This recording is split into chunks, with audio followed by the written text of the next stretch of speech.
12 minutes to go in normal time. Liverpool 3-0. Corner taken quickly, Origi! Yeah! Hallo meine Freunde, hola Madridistas, ich bin gespannt, wer von euch hat erkannt, welche Spielsituation ich da nachgestellt habe. Wenn ihr wisst, was ich damit meine, pausiert das Video, geht in die Kommentare und schreibt das da rein. Falls noch nicht, keine Sorge, gleich zum Anfang des Videos gibt es noch einen weiteren Tipp von Hamid. Ja, über was reden wir heute? Natürlich Trent Alexander-Arnold wechselt zu Real Madrid. Der wohl beste rechte Verteidiger dieser Welt, nach Dani Carvajal, wenn der fit ist, wechselt zu den Königlichen. Für wie lange, für wie viel etc. Darüber reden wir natürlich in dem Video. Und dann kommen wir heute noch zu einem Thema, was mir persönlich am meisten Spaß macht.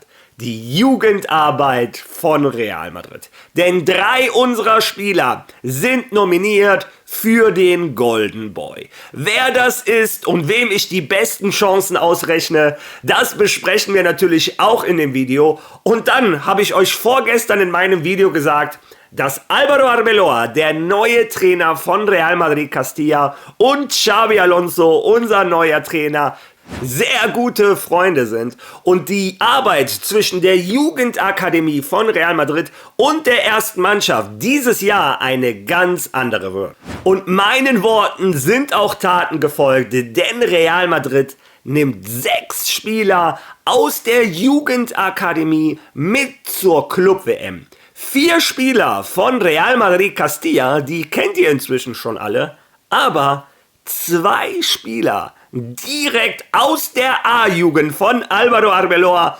fliegen mit in die USA. Einer davon, das wohl größte spanische Talent auf seiner Position. Also, es wird auf jeden Fall ein sehr interessantes Video. Viel Spaß dabei.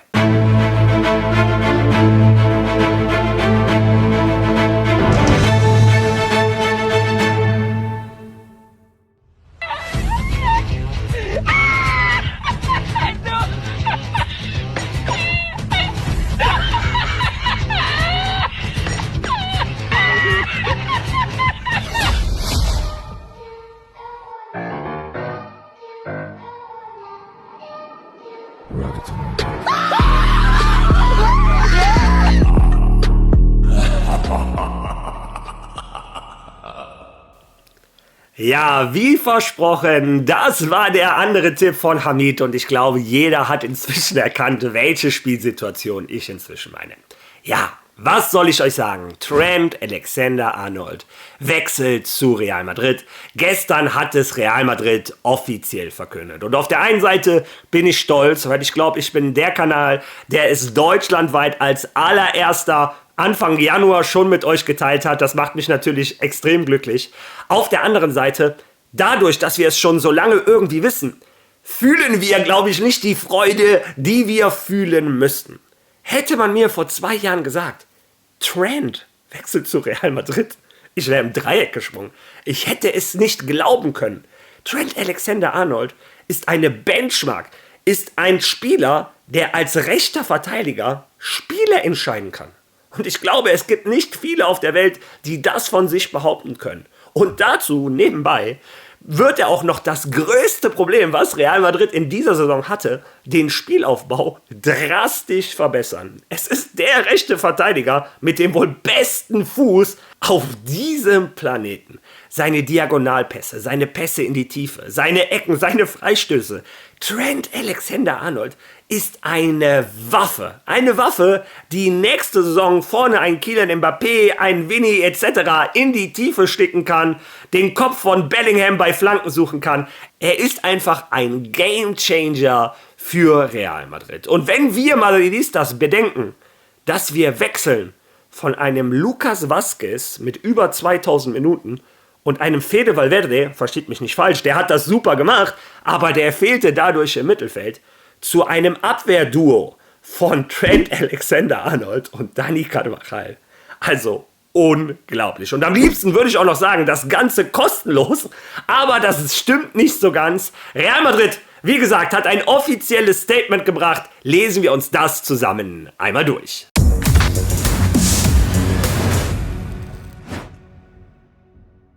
Offizielle Stellungnahme Alexander-Arnold. Real Madrid und Liverpool haben eine Vereinbarung getroffen, die Trent Alexander-Arnold für die nächsten 6 Spielzeiten vom 1. Juni 2025, das ist wichtig, bis zum 30. Juni 2031 in unserem Verein hält. Ja, darauf kommt es an. Danach werden noch die Titel von Trent Alexander-Arnold besprochen. Traumhaft die Karriere, die dieser Junge bisher geleistet hat. Das müssen wir auch nochmal sagen. Aus der eigenen Jugendakademie von Liverpool mit seiner Mannschaft alle Kategorien durchlebt, mit seiner Mannschaft es in die erste Mannschaft geschafft, Champions League, Liga, FA Cup. Unglaublich, was dieser Junge geleistet hat, damit man auch mal sieht, was für eine Strahlungskraft Real Madrid hat, dass so ein Spieler denkt, ich kann meine perfekte Karriere nochmal krönen, im wahrsten Sinne des Wortes, indem ich zu Real Madrid wechsle. Wir sind einfach die Nummer 1 in der Welt des Fußballs. Ja, wie dem auch sei, ihr habt selber gehört oder gelesen, Real Madrid musste sich mit Liverpool einigen. Das hatte ich euch in meinem Kanal schon oftmals erklärt. Offiziell läuft der Vertrag von Trent Alexander-Arnold noch bis zum 30. Juni. Damit hätte er die ersten 3 Spiele der Clubweltmeisterschaft verpasst. Und nicht nur das, sondern auch die Vorbereitung. Die ist nicht lang, 9 Tage vor dem ersten Spiel.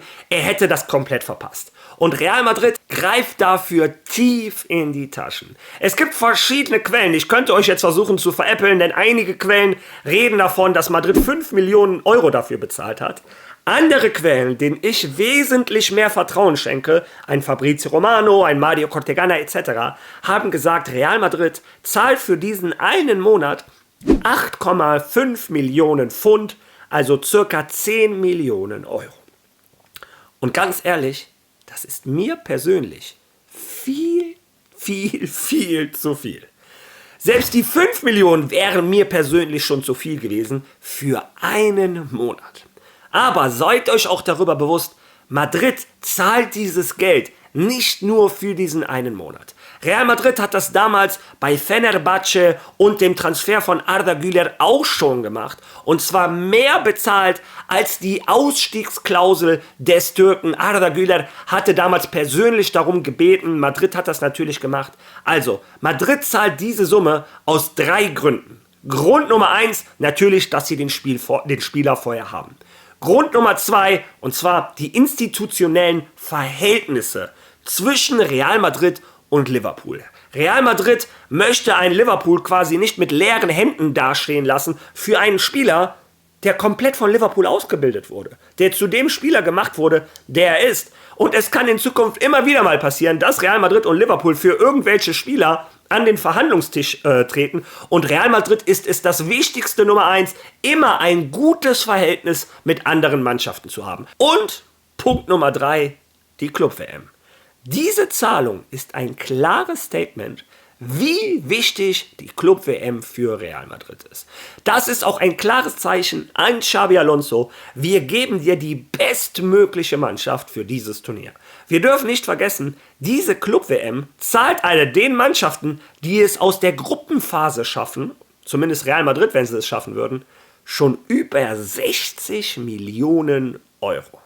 Und was Real Madrid vielleicht noch wichtiger ist als diese 60 Millionen, wenn du das Ding gewinnst, sind es am Ende über 150 Millionen Euro, dann wären die 10 Millionen quasi gut investiert, wenn Trent Alexander dabei hilft.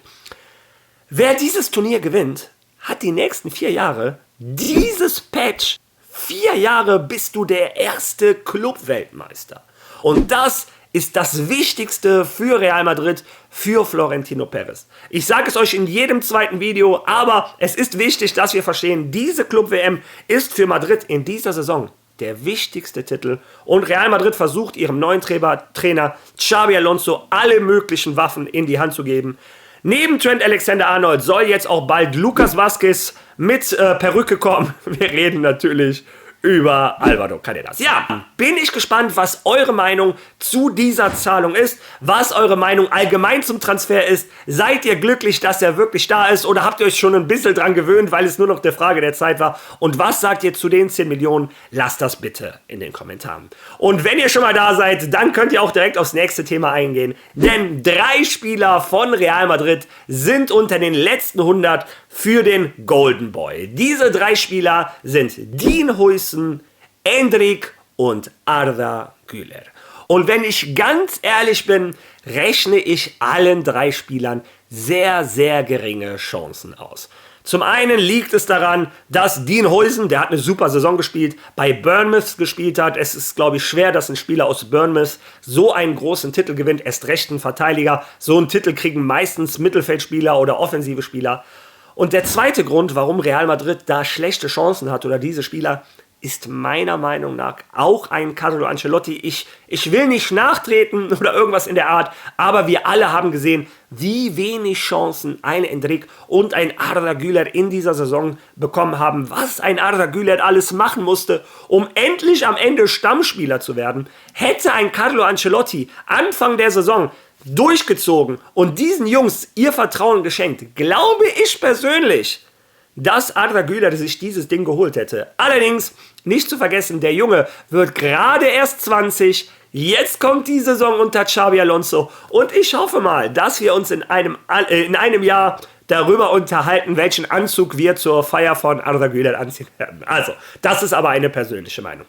Wie dem auch sei, Xabi Alonso wird mit diesen Jugendspielern ganz anders arbeiten als ein Carlo Ancelotti. Und das zeigt auch schon, dass er 6 Spieler aus unserer Jugendakademie zur Club-WM mitnehmen wird. Zu diesem Turnier, was so wichtig ist für den Verein, wird er 4 Spieler von Real Madrid Castilla mitnehmen. Die 4 kennt ihr inzwischen schon. Das ist zum einen Jacobo Ramon, das ist zum anderen Chema, das ist zum anderen Javi Munoz, derjenige, der die Riesenchance gegen Barca leider verballert hat.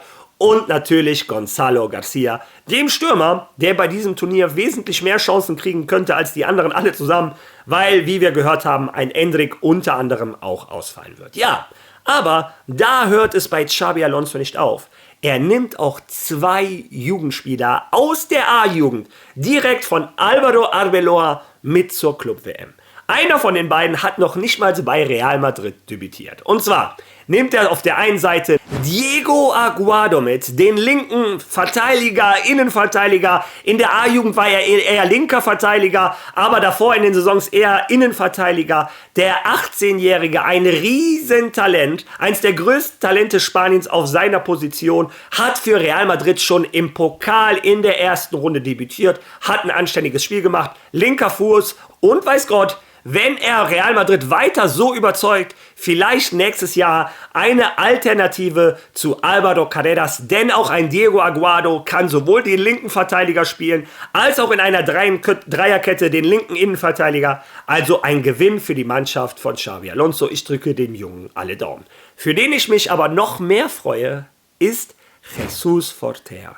Wie oft habe ich diesen Namen in meinen Videos schon erwähnt, obwohl dieser Junge noch nicht eine Minute für die erste Mannschaft von Real Madrid gespielt hat. Der Junge ist U19-Nationalspieler von Spanien. Dieser Junge, er und auch Aguado, haben beide die Europameisterschaft der U19 von Spanien mussten absagen, denn beide, wie gesagt, fahren zur Club-WM, damit man mal sieht, wie wichtig denen der Triumph ist bei der eigenen Mannschaft. Jesús Fortea hat jetzt endlich seine Chance, darf mit zur Club-WM. Und das ist nicht die einzige gute Nachricht, denn was das mit sich bringt, Jesús Fortea hat sich in den letzten Monaten geweigert, bei Real Madrid seinen neuen Vertrag zu unterschreiben, denn er hat gesagt, Leute, ich kriege ja keine Chance. Ich möchte irgendwo hingehen, wo ich auch spielen darf. Und jetzt, so wie es aussieht, dadurch, dass Arbeloa nach Castilla hochgeht und Xabi Alonso der Trainer der ersten Mannschaft ist, sieht es inzwischen gut aus in den Verhandlungen zwischen Real Madrid und Jesús Fortea. Das größte Talent auf der rechten Verteidigerposition in Spanien, wie gesagt, U19-Nationalspieler. Ich drücke ihm die Daumen, denn wenn wir aus der rechten Verteidigerseite nicht nur einen Trent Alexander-Arnold und einen Carvajal haben, sondern dann auch noch den Backup aus der Jugend, Jesús Fortea. Ich glaube, wir hatten vorher schon die beste rechte Verteidigerseite, aber es wäre ein Riesengewinn für Real Madrid.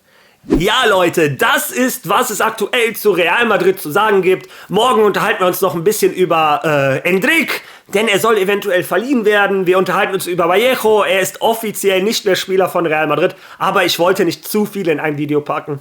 Bitte sagt mir, was ihr zu diesem Video zu sagen habt. Liken, teilen, followen, kommentieren. Ihr wisst, wie YouTube funktioniert. Mir fehlen tatsächlich jetzt nur noch 30, 40 Follower. Ihr seid der absolute Wahnsinn, was da gestern passiert ist. Vielen Dank dafür. Ich glaube, das war einer der Tage, wo die meisten Follower an einem Tag gekommen sind. Ich arbeite weiterhin an meiner Überraschung für euch. Also, ich bedanke mich für jeden einzelnen von euch. Wir sehen uns morgen bei meinem nächsten Video. Bis dahin. Allah Mari!